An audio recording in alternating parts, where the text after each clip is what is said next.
Yeah, so I'm Louise Palmer and I have autoimmune hepatitis. I was diagnosed in 2017 following some extensive tests, and that was my official diagnosis. So leading up to the diagnosis, I didn't really have any symptoms. I felt a little bit tired and a little bit dizzy sometimes, and so I was at my doctor's for just a routine just check up with them, and I said, oh, by the way, could you do me a blood test, because I think maybe blood sugars, or I just feel a little bit, just a bit out of sorts. I said, I don't really know what it is, maybe a bit lightheaded, maybe a little bit dizzy. And they kind of, well, I'm sure it's fine. I said, but could you just do a test just to see? And they said, well, I'm sure it's nothing, but we'll give you a full blood test and see what comes out. And they called me 2 days later and said, oh no, you need to come and see us tomorrow. Your platelet count is very low, and we need to do some more tests because it's thrown up some issues that we need to have a look at. So I was then taken back into the doctors, and that was the start of the diagnosis journey.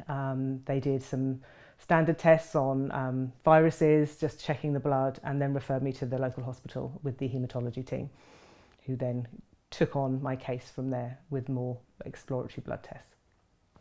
So following the blood tests with haematology, they were trying to pinpoint what the issues were. I had an MRI scan, ultrasound scans, and a bit of back and forth. They said, I think it's your liver. It's showing something up in your CT scan that doesn't look quite right, doesn't look like it should. And they brought in at the specialist haematology team and then transferred me over to haematology and said, yep, we've pinpointed it down. It could have been anything they were thinking, from leukemia, some issues with my blood, but found out it was the liver, and then did more tests, and I had a biopsy in November in 2017, which confirmed the autoimmune hepatitis diagnosis. And from that point, they could then put me on the treatment plan and the medication to try and control the disease. How did I feel? It's strange. You're on a journey where it doesn't seem like it's a definite end to where you needed to get to. It kind of almost started another phase of the journey that I was on. I wasn't shocked. I was disappointed. I was annoyed that I had this disease that I didn't really have an awful lot of control over.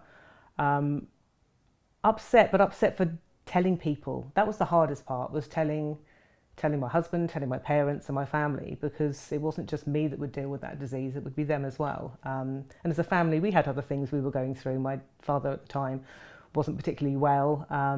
So it was something that was quite hard, because I'd lost control over how I could deal with that.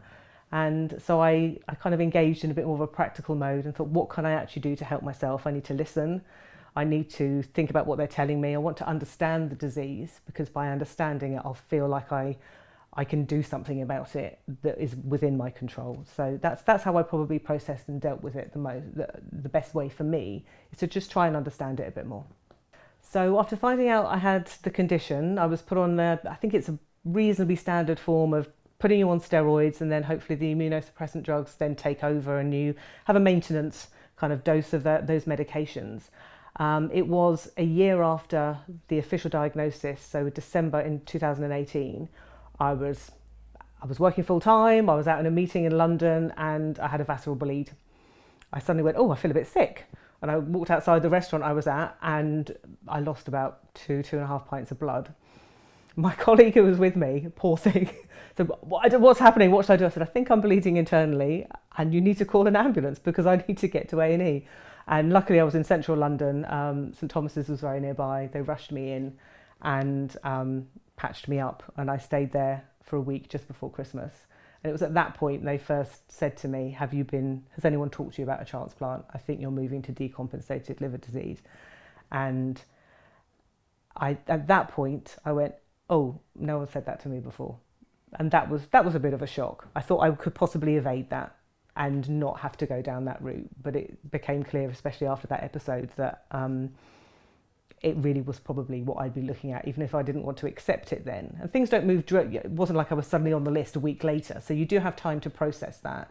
But I think I'd resigned myself to the fact then that this was something I had to start getting my head around, because somebody was going to tell me at some point, you need to go in for an assessment.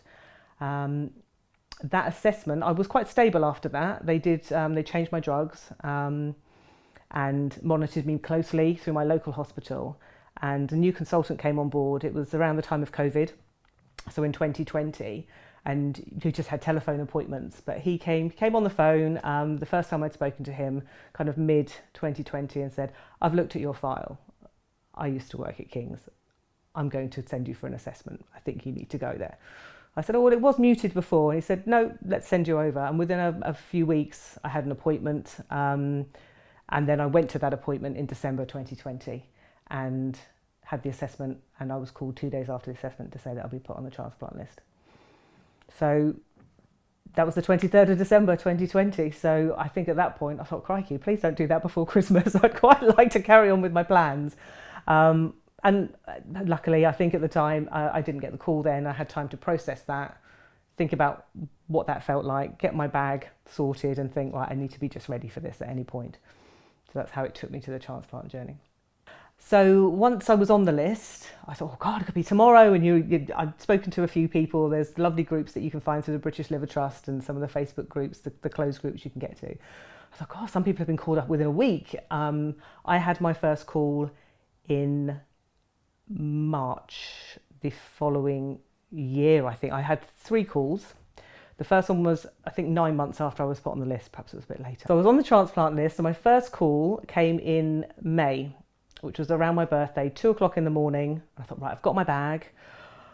They say, oh, well, someone will be with you in half an hour. So you're kind of, I don't know what to do. We haven't rehearsed this. I've got the bag by the door. I picked up the phone in the middle of the night. My husband was still asleep, kind of woke him up.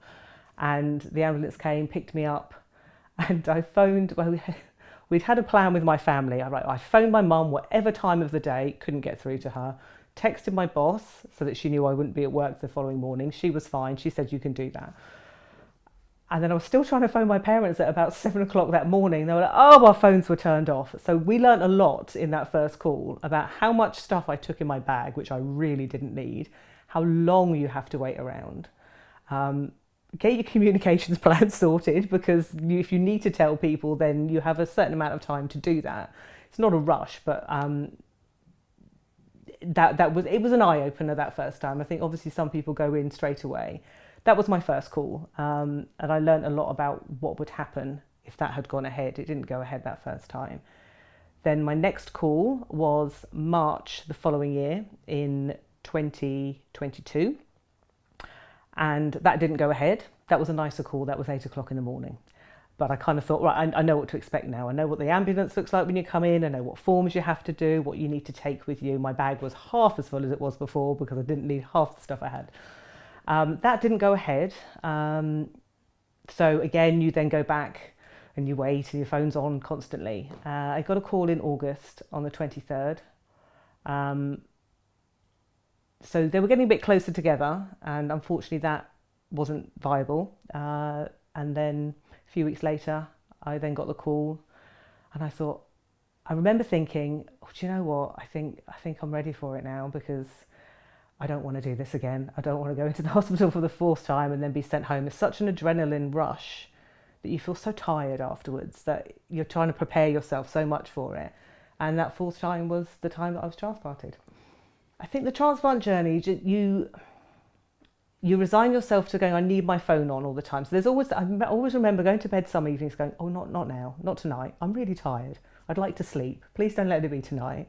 And then other nights or other days I'd go, you can call me now. I feel all right, actually. I feel quite calm. This would be a good day. And obviously it's just down to whenever that's going to happen.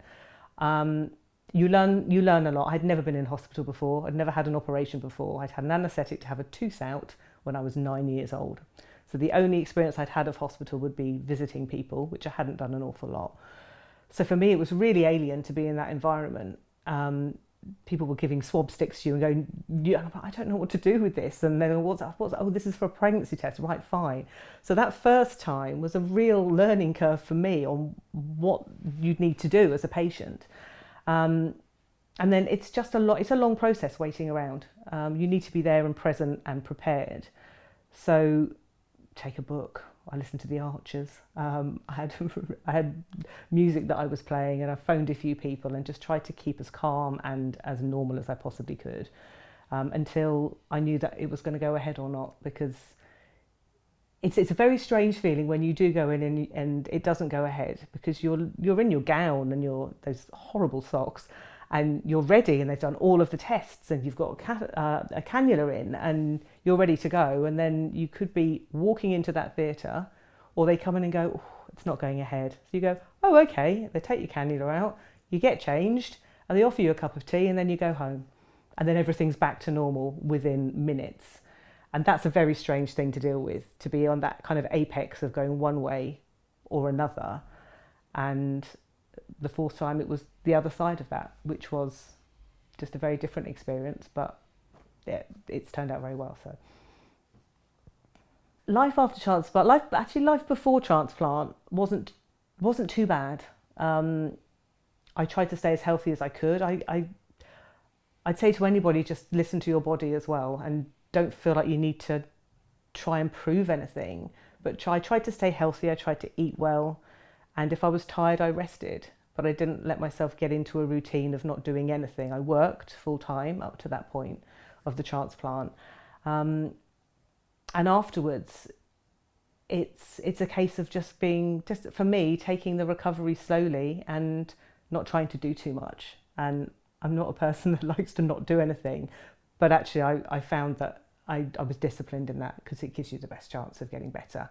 And I was lucky enough to have quite a straightforward operation and a reasonably straightforward recovery as well. And I was sent home on day 10, I think it was. So it was relatively quickly, and then got into a little routine at home where I'd get up, have a wash, and just every day just do slightly more, just a little bit more walking, or a little bit more for myself. And I went back to work in the January, so 4 months after the transplant, for 3 or 4 days a week, and I gradually built it up till the Easter to go back full time. There's some general advice and the British Liver Trust website is very good for giving you that kind of information. I mean, I cut salt out of my diet completely. As soon as I was transferred to haematology even, he said, it might be to do with your liver, just stop drinking straight away, just anything. I've not had an alcoholic drink for 8 years now. So there's some dietary things like that, trying to eat kind of more purer foods and those that aren't processed. But for me, it was about feeling like I'd achieved something, and that I'd done something. I'd gone for a walk, or I'd done something within the realms of what I could manage.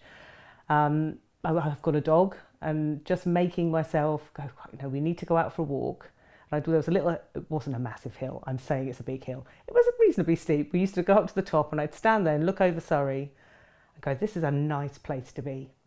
And that obsessed me. So I was thinking about it, because it's just you just feel so grateful that you're alive, and you just want that to continue. So there was quite a lot of reflective moments, but they were positive ones, because I was enjoying the life that I had, and I wanted to do everything that I could to make sure that continued, and that I stayed as well as I could do. So heart, lungs, food, diet, all of that kind of stuff. I wasn't obsessive about it. It's not like I didn't eat pizzas and things, but I was just aware that certain things were in my control, and therefore I would do as much as I could to give myself the best chance. So what advice would I give to somebody else?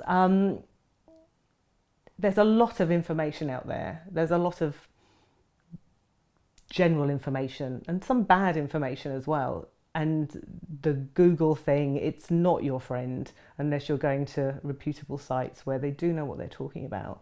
Find people that have been through the same situation or a similar situation, because as much as your family and your friends support you, they don't really know what that feels like. They don't know what it's like when your hair starts thinning because you're on these horrible steroids, or when you say, oh, I'm tired, they go, oh, me too. You're like, oh, you don't understand what that tiredness is like. So find people that can perhaps empathise with you rather than sympathise. And I'd say, remember, it's your journey as well. Everyone's different, and everyone behaves differently, and everyone reacts differently to the medication. We've all got an awful lot in common with having liver disease, but it's a personal journey, and there's no right or wrong way to feel. So just do the best thing that you want to for yourself, and just try and have a positive attitude, I think, is what I'd say to people.